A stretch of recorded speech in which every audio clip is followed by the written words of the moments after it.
La parte 1 del capítulo 14 del libro Intifada. Este libro que puedes adquirir en internet, te lo envían a cualquier parte de tu domicilio.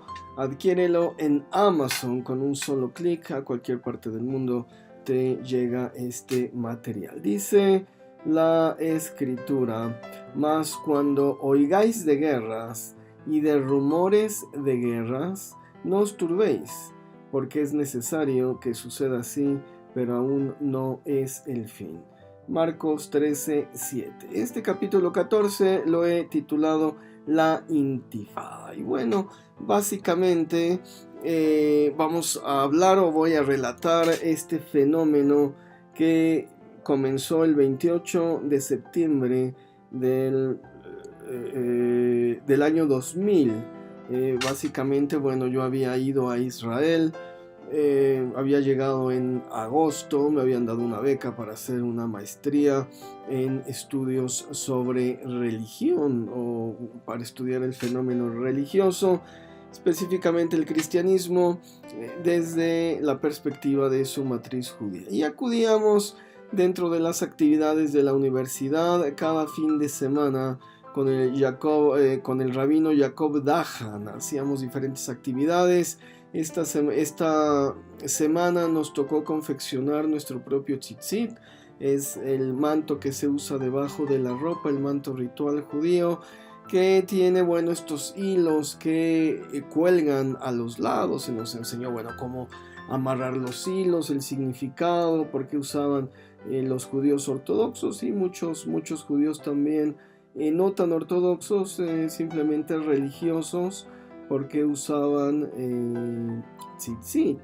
Y bueno, en la noche cuando habíamos terminado, recuerdo que el rabino Jacob nos informó que hubo disturbios en el muro de los lamentos, ¿no? Básicamente no sabíamos nada. Él dijo, bueno, un grupo de árabes arrojaron piedras desde la explanada del Domo de la Roca hacia abajo a las personas que se encontraban orando en el cótel.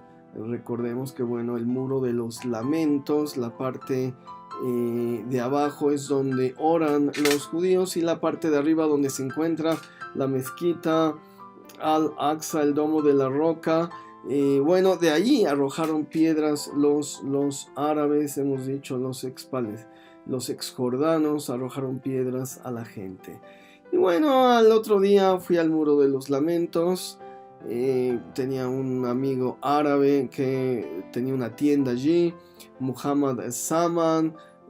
Recuerdo, me acompañó hasta la puerta de Damasco y de ahí se desvió a su tienda de dulces que estaba afuera de Lionsgate, me parece, o Dungeon Gate, bueno. Y recuerdo que hasta le bromeé, le dije: Muhammad, no andes por ahí arrojando piedras a los judíos. Los dos nos reímos y bueno, había poca gente en el Muro de los Lamentos, más militares que de costumbre, y se sentía un poco de tensión, pero realmente no se veía nada. En aquel entonces, bueno, Ehud Barak era el primer ministro. Shimon Peretz estaba encargado como de realizar las gestiones de negociación de paz con los exjordanos, y el tema estaba empantanado, se había empantanado completamente. Estos exjordanos pedían tres cosas que Israel jamás aceptaría. Uno era que se permitiera una migración de los casi 6 millones de jordanos que estaban en Europa, que estaban exiliados en alguna otra parte, y definitivamente una migración masiva iba a desestabilizar la economía de Israel. Nunca lo iban a aceptar. Estos exjordanos, como hemos mencionado, huyeron después de la guerra de los 6 días, cuando Israel le ganó a estos países que intentaron anexarse su territorio. El segundo punto era que se declarara el Estado de Palestina en los territorios que Israel había quitado a los jordanos. Decían que se nos den estos territorios y que se declare el Estado de Palestina reconocido por Israel. Hemos visto el problema en las fronteras, que no querían que Samaria hiciera frontera con Jordania para evitar el tráfico de armas, y si Gaza ya era un dolor de cabeza porque los egipcios, y además la entrada, o bueno, que Gaza diera al mar Mediterráneo, complicaba toda esta situación. Bueno, entonces la situación era bastante compleja. Pedían también estos exjordanos que se declarara a Jerusalén como la capital del Estado de Palestina, es decir, que se declare Palestina como Estado, que se declare en los mismos límites que nos quitaron los judíos, que se declare la capital Jerusalén, y que puedan ingresar 6 millones de jordanos que están en el exilio. Declarar a Jerusalén como capital también era una petición fuera de la realidad. Jerusalén, hemos visto, dentro del imaginario colectivo judío y bueno, dentro del cristianismo también, es una ciudad sagrada por excelencia. Ya hemos analizado en los capítulos anteriores cómo estas tensiones, cómo estos problemas de visión, quién se la quería adjudicar, quién se la quería ganar, cómo pasó a mano de los árabes, cómo se convirtió en sagrada también para los árabes. Entonces, bueno, las peticiones eran inaceptables. Israel estaba en una franca lucha por aumentar su población civil, para delimitar sus fronteras, y mandaban a las personas que hacían alía, a los nuevos, a los lugares inhóspitos, a los lugares donde ganaban un poco de territorio a los palestinos, para decir: ya hay una construcción israelí ahí, no se puede declarar esta zona como Estado de Palestina. Es decir, estaba bastante complicada la situación. Se hablaba de paz, se hablaba de no sé qué, pero estos tres puntos empantanaban completamente las negociaciones. Y bueno, en términos políticos también era imposible que se declarara la existencia de dos estados dentro de un mismo territorio. Como dijimos, este absurdo de las Naciones Unidas. Y bueno, desde la fundación de Israel en 1948, los israelitas también habían estado luchando porque se reconociera a Jerusalén como su capital. Esto sucedió hasta el 6 de diciembre del 2017, cuando atinadamente el presidente Donald Trump finalmente reconoció a Jerusalén como la capital del Estado judío y trasladó su embajada de Tel Aviv a Jerusalén. Una decisión tan correcta como necesaria para la sólida edificación del Estado judío. Bien hecho, señor Trump, una decisión sabia, una decisión con fuerza, una decisión con pantalones, que hacía mucho que se debió haber tomado, pero bueno, los intereses, la política, países que se declararon en contra de esta declaratoria, sin entender la problemática a profundidad, nada más lanzan palabras al aire sin comprender la profundidad del conflicto. Bien hecho, señor Trump. Desde este espacio lo felicitamos por esa sabia decisión. Bueno, dijimos, Shimon Peretz estaba a cargo de la negociación. Las negociaciones se empantanaron. Era la izquierda pacifista que quería llevársela bien con los exjordanos, y se empantanaron, fracasaron estos intentos de paz. Recuerdo cuando yo llegué, había como alegría en la calle, alborozo, ¿no? En las calles repletas de gente, no se podía caminar. Y bueno, Ariel Sharon, que pertenecía al Likud, entró en acción. ¿Quién es Ariel Sharon? Es un héroe de combate para los israelíes en la guerra de los 6 días. le habían apodado Melech Israel, imagínate, el rey de Israel, porque tuvo una participación increíblemente audaz para destruir los vehículos pesados de choque egipcios. Era considerado un héroe nacional. Había otra leyenda urbana donde dice, bueno, que este hombre llegó también a las afueras de Beirut y dijo, estamos a punto, denme la orden y conquistamos ahorita, llegamos hasta Beirut. Y le dijeron, no, retírate, vamos a firmar la paz. Pero bueno, para los árabes, por supuesto, era un asesino.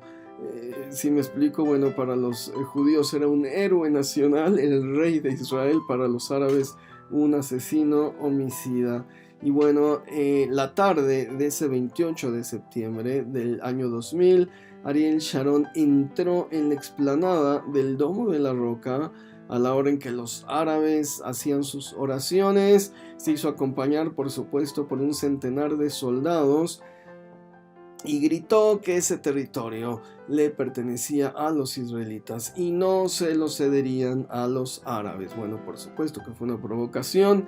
En represalia, los árabes que salían de sus oraciones comenzaron a arrojar piedras a los soldados y a las personas que oraban en el muro de los lamentos. Así comenzó el conflicto.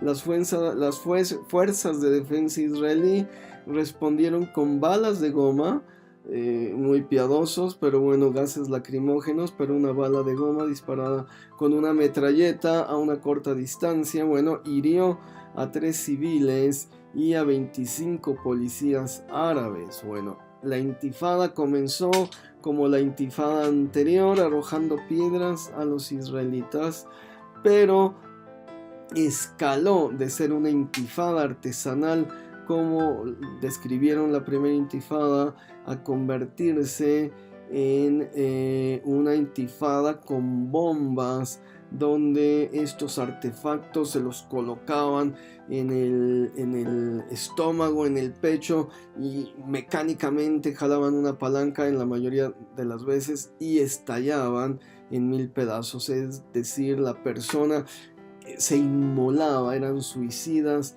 que se inmolaban. Y bueno, no solamente eran las bombas, ponían tornillos, ponían clavos, ponían metales para que en el momento de la explosión hubiera lesionados. Cuando se leían las noticias, hubo 5 lesionados y 20 heridos. Bueno, hubo 5 muertos y 20 heridos. Bueno, uno decía, bueno, se salvaron los 20. No, se salvaron los 20 sin una mano, sin un brazo, sin un ojo, sin una pierna. Es decir, las lesiones eran bastante graves. Al atentado terrorista se le llamó en hebreo pigua, de la raíz hebrea pagá, golpear. Se traducía simplemente como ataque. Pigua, piguim en hebreo. Hubo otro pigua en el centro, ha habido piguim últimamente, y al perpetrador de dichos piguim se le nombraba mejabel. Mejabel, en su forma del verbo piel, significa saboteador, y se añadía el término mitabed, suicida, es decir, mejabel mitabed, el saboteador que se suicida, ¿no? Esto es básicamente, no se utilizaba el término terrorista. El término terror en hebreo se conoce terror, pero la palabra técnica con que se describía a la persona que se suicidaba era mejabel mitabed, el saboteador suicida. Para los árabes, en cambio, se trataba de guerreros santos, mujahidines. El mujahidín, bueno, iba a irse al cielo, donde iba a estar gozando de placeres con vírgenes, con 13 vírgenes o con 12 vírgenes, por su labor de haber muerto por la patria. Para los israelitas eran terroristas suicidas, o más exactamente saboteadores suicidas. El término terrorista no se utilizaba para describirlo, sino más bien Mejabel Mitabed.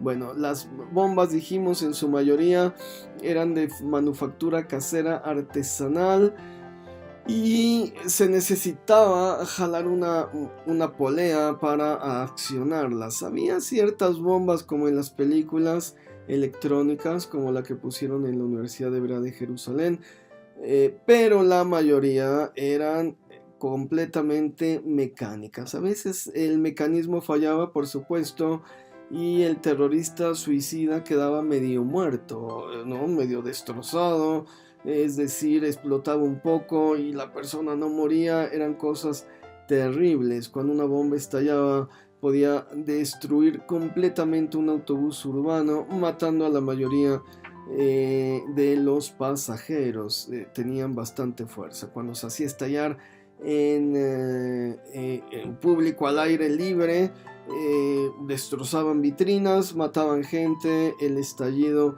hacía resonar el estruendo las calles. Normalmente aprovechaban un espacio cerrado para que el impacto matara a las personas que se encontraban en el restaurante, en la disco, en el autobús, en la tienda, etc. Bueno, los Mejabelim Mitabdim, término que designaba en plural a los terroristas.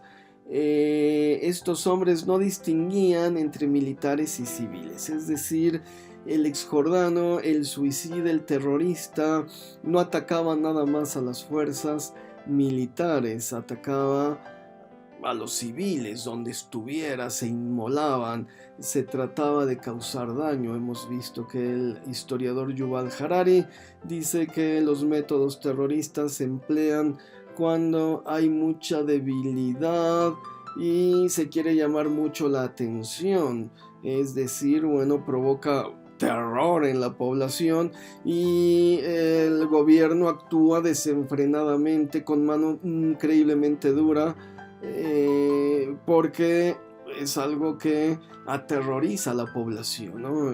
Yuval Harari dice: nos debería aterrorizar más las muertes por diabetes, que son mucho más. Realmente los terroristas matan muy poca gente en comparación con los que se mueren por tomar refresco. Eso sí nos debería dar terror, dice Yuval Harari. Pero bueno, cumplían su propósito. El Mejabel Mitabed normalmente era un varón en edad productiva, aunque muchas veces se utilizó a mujeres con falsas barrigas, ¿no? Haciéndolas pasar por embarazadas, y se las manipulaba. Dijimos, estos líderes mezquinos que manipulaban a su población para que se quitaran la vida, asesinando judíos, asesinando turistas y asesinando a quien tuvieran enfrente. Buscaban una multitud, una conglomeración, una aglomeración, un grupo de personas, y ahí se hacían estallar. Cuando Ariel Sharon fue nombrado primer ministro de Israel en el 2001, la respuesta árabe fue contundente. Lo odiaban. En Jerusalén, en enero del 2002, se inmolaban todos los días terroristas suicidas. Cobraban la vida de entre 9 y 20 israelíes. Nosotros vivíamos en un departamento y escuchábamos la bomba ¡pau! En alguna parte, o en otra parte sonaba como juegos pirotécnicos en la distancia. Acostumbrados a los juegos pirotécnicos en México, cuando escuché una bomba muy de cerca fue algo completamente distinto. Bueno, cada vez que ocurrió un pigúa, un atentado terrorista, el gobierno israelí respondía con mano durísima. Lo que dice Yuval Harari causa tal desestabilización en la población que el gobierno contesta de manera radical. Contestaban con aviones, con tanques, con ataques estratégicos a objetivos terroristas en las zonas de Gaza y de Samaria, y buscaban destruir y debilitar la infraestructura utilizada por la resistencia árabe. Ahora es como matar 5 hormigas terroristas en un hormiguero, es decir, la tarea es bastante difícil. Los árabes ocultaban sus células terroristas en escuelas o en hospitales para que cuando los misiles israelíes alcanzaran sus objetivos, los acusaban de masacrar a la población civil, es decir, estas acciones cobardes, siempre manejando los medios para quedar ellos como víctimas. Los líderes terroristas a veces distribuían a sus subordinados en diferentes inmuebles en una misma zona urbana. Entonces, cuando los ataques aéreos destruían cuadras completas, acusaban al Estado de Israel de un uso desmedido de la fuerza. Y bueno, eran estrategias de terror, eran estrategias de manipulación masiva para que la prensa, para que la gente viera con malos ojos al pueblo de Israel. Sucedió algo terrible, se terminó el bullicio en las calles, se acabó el gozo, la entrada atiborrada en Damascus Gate, no podía uno entrar ahí de cómo había de gente. No sé si en algún momento relaté que bueno, me recordaba a Tepito en México, ¿no? Este barrio de comerciantes donde entra uno ahí con fuerzas de tanta gente que hay apretujándose unos con otros. Bueno, se vació, las calles desiertas llevaron a la quiebra a muchísimos negocios, el turismo cesó, en la universidad se vaciaron las aulas, se terminaron las conferencias extracurriculares. Me llamaban de la embajada, regrésese, el país está atravesando momentos muy difíciles y nosotros no podemos garantizar su seguridad. Y yo tenía una premisa firme, dije, si el Señor me trajo aquí, no me trajo para matarme. Me hubiera matado en México, le salía más barato, no se hubiera gastado dinero en una beca, esa era mi fe. Pero bueno, el grito de júbilo se transformó en un silencio roto por el paso de algún estudiante que se oscurecía en las sombras. La universidad se veía desierta. Antes los salones atiborrados, ahora 4 o 5 estudiantes en la universidad. El país entró en una fuerte recesión, la economía se contrajo, los productos cayeron completamente. Para mí como turista, bueno, me resultó bastante bueno porque todo se conseguía más barato. Iba uno a las zonas afectadas y bueno, casi te regalaban los productos. Recuerdo que fui una Navidad, después de que estalló la intifada, nos aventuramos a Belén, a Beit Lehem, a visitar la iglesia de la Natividad, un grupo de cristianos coreanos y yo, y todos los productos eran casi regalados, los llaveros, los souvenirs, es decir, estaban como en remate. Antes si costaban 15, 10 shekels, ahora te los dejaban en un shekel, era increíble. Bueno, decidimos irnos caminando al lugar histórico donde los pastores habían tenido la visión de ángeles, y de pronto, Dios mío, nos salen unos Rambos. Jamás en mi vida he visto hombres tan musculosos, realmente enormes, con unos músculos, con unas metralletas gigantescas. Eran unos Rambos estos hombres. Dije yo, ya nos mataron aquí los palestinos. No nos preguntaron qué queríamos, a dónde íbamos, de dónde eran. Cuando vieron que la mayoría era coreana, bueno, les causaban mucha risa. Los árabes hacían un poco de burla de los coreanos y de los asiáticos, le decían taca taca, ¿no? Entonces bromearon, nos dejaron ir, pero bueno, realmente el ejército o las fuerzas de defensa exjordanas dicen que los iraquíes están igual, ¿no? Pero eran unos hombretones. Jamás en mi vida he visto hombres tan grandes y tan musculosos. Bueno, quedé totalmente paralizado del miedo. Bueno, la siguiente Navidad en el 2001 fui con mi esposa, nada más fuimos a la iglesia de la Natividad, ya no me aventuré a ir al campo de los pastores. Las casas lucían baleadas, algunas casas, algunos edificios quemados, otros bombardeados, y bueno, todo también, la economía completamente en crisis. Y recuerdo muy bien que caminando por la calle había propaganda árabe pegada en todas partes, reclutando gente para que se unieran al movimiento yihadista, al movimiento en contra de los judíos, reclutando gente que se inmolara, reclutando gente que se pusiera bombas para hacerse estallar. Habría sido muy interesante tomar una propaganda de este tipo, pero bueno, con un país que está viviendo situaciones de esta naturaleza, imagínate llevarla en mi maleta y que cuando me la abrieran los guardias en el aeropuerto le encontraran esta propaganda que habrían pensado. Entonces había que tener mucho cuidado en este tipo de cuestiones, pero era propaganda instando a que la gente se inmolara. Bueno, de ese entonces han pasado más de 15 años. Hoy puedo ver el conflicto de una manera más objetiva. Durante estos 15 años estuve pensándolo, repasándolo una y otra vez, y finalmente lo superé, y puedo dar ahora un punto más específico. Mucha gente me preguntó, bueno, ¿por qué no te regresaste? Efectivamente compré mi boleto de avión, pero en ese intervalo pasaron muchas cosas por mi cabeza. No puede uno abandonar un barco cuando se está hundiendo, sería uno como las ratas. Además, vivo en la Ciudad de México, ¿no? Es la urbe o una de las urbes más peligrosas sobre la faz del planeta. Entonces realmente guardando ciertos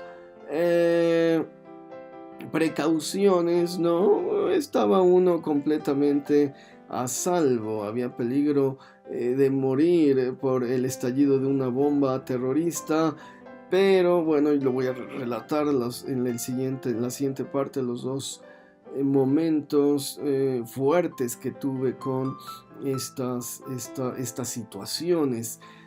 Pero siempre he tenido la firme convicción de que el día del nacimiento y el día de la muerte están determinados por el Señor. Y bueno, viví en carne propia la intifada, experimenté este terror y tantas cosas que voy a continuar platicando en la siguiente parte.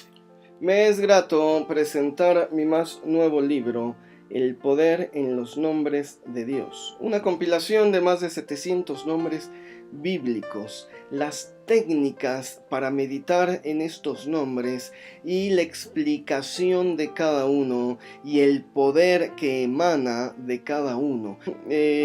Los nombres de Dios, esta compilación de más de 1000 nombres de Dios, todos bíblicos. Bueno, mis libros acerca del Talmud. El Talmud son estas interpretaciones, revitalizaciones rabínicas de principios de siglo que nos van a dar una explicación más profunda sobre el Antiguo Testamento y que nos van a servir muchísimo para poder entender al cristianismo dentro de su matriz judía. Interpretaciones sefaradíes es la comunidad judía de España de la era medieval, los siglos XII al XVI, y esta producción literaria única, interpretativa también de las Sagradas Escrituras.